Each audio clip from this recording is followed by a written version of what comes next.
Hi everyone, this is Cyrus for bestebookreaders.com. Today I'm showing you Kobo Aura HD. It's an e-ink ebook reader, sort of like Kindle Paperwhite. It does have a 6.8-inch screen in comparison to 6 inches. It does have a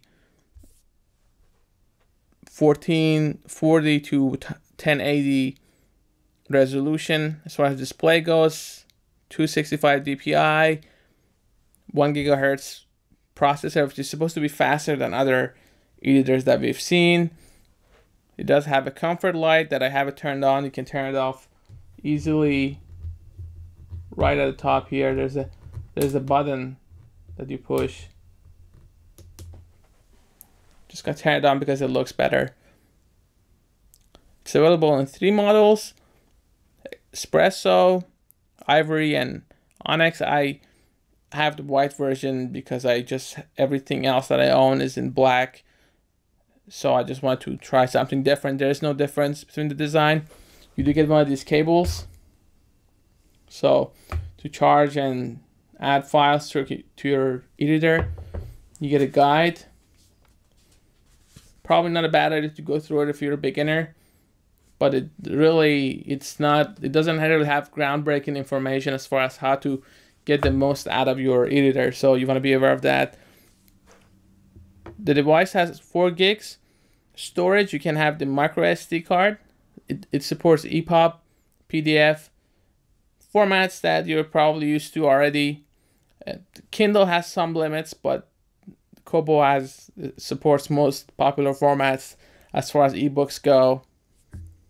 The battery life is 2 months, but we're talking about 30 minutes probably a day, so it's not exactly 2 months.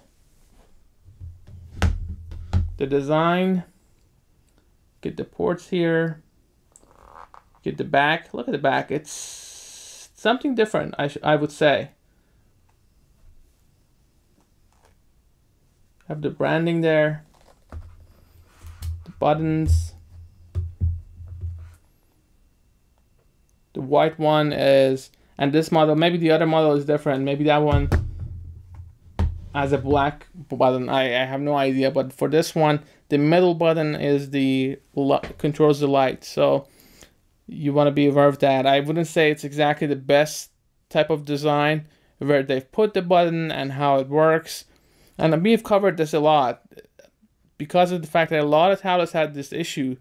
When you have physical buttons, and when you introduce physical buttons to a device, you want to make sure the position is very important. Maybe it's just a little detail, but when you're using the tablet and you can't hit it, for instance, you want to turn it off and you can't find it, or if the button it's not responsive after a while, these are problems that you want to be aware of. We haven't had an issue with this one like the Acer W7 that we had issues. You can go back and watch that video. This one, we didn't have big issues with the buttons, but the position maybe could have been better. That's my subjective opinion. So, as far as the settings go,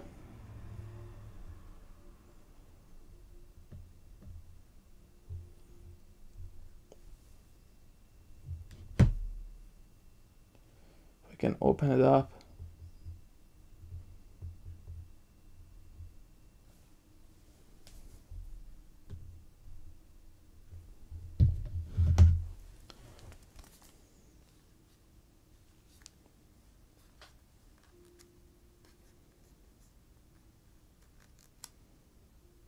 So, as you saw there, the device just locked up on me for no reason at all.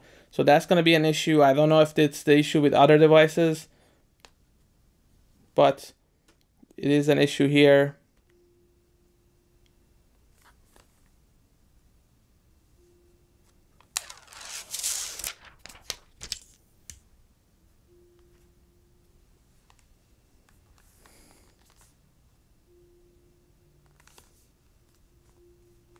So I have it back on again. I just removed the plastic just to make sure that wasn't causing the issue. It wasn't that, it was just locking up for some reason. And now when you touch it, see, it's responsive now. So that was just a lock. So I'm Not sure why that happened. You don't want to see it happening when you're demoing a product, but that's what it is. You have the settings. You can change settings for a device. There are also games available, which is nice. You have chess and other games that you can play. Let me show you the page turn.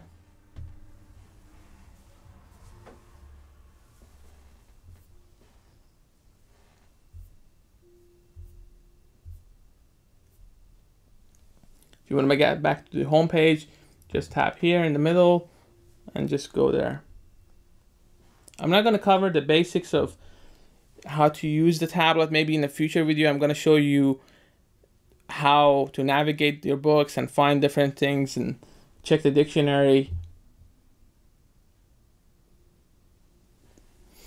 So, what do I think of this device? I think for the price, it's not worth it. To be honest, I like these guys. I support companies that come and have an alternative product to, let's say, Kindle or the iPad. The problem is the price is not right. The performance is not there. As you saw, it just locked on me. And maybe that was the first time, but I don't know if it's going to happen in the future. And I didn't even do anything. I just turned on the light, and I was just trying to go to settings, and it wasn't working. And I had to restart it, turn it off, and turn it back on. And that's what you saw. It wasn't actually on the video because I had to do it behind the camera. So that's one issue. I have issues with the PDF loading. I loaded the PDF file. It works fine. It reads it fast. But when it goes to sleep and comes back on, there's a lag and it's just not responsive as I would like it to be. Maybe it's just me biased because I test tablets for a living. But that's an issue that, you know, when you pay $169 and a Kindle Fire, a Nook HD with Google Play now, they just announced it that they have Google Play on it. You have Nexus 7. Doesn't need any introduction. $199, $169. Is it worth it for an e-reader? Just an e-reader, one device that doesn't load apps, just limited there. So I like the product. It's just that I'm not sure the price is right. I mean, that's the biggest deal for me. I think maybe if it was, let's say, $129 or something like that, you could justify it. But $169, it's a little bit, I think, overpriced for what it does. And I like the performance to be a little bit better. Again, subjective here. Now let me show you how it compares with, let's say, a Kindle Fire.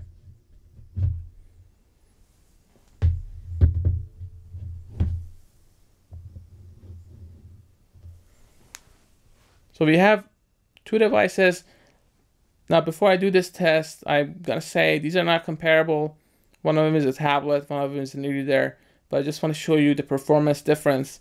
One of them is $199, Kindle Fire HD, and one of them $169. Let's see which ones are.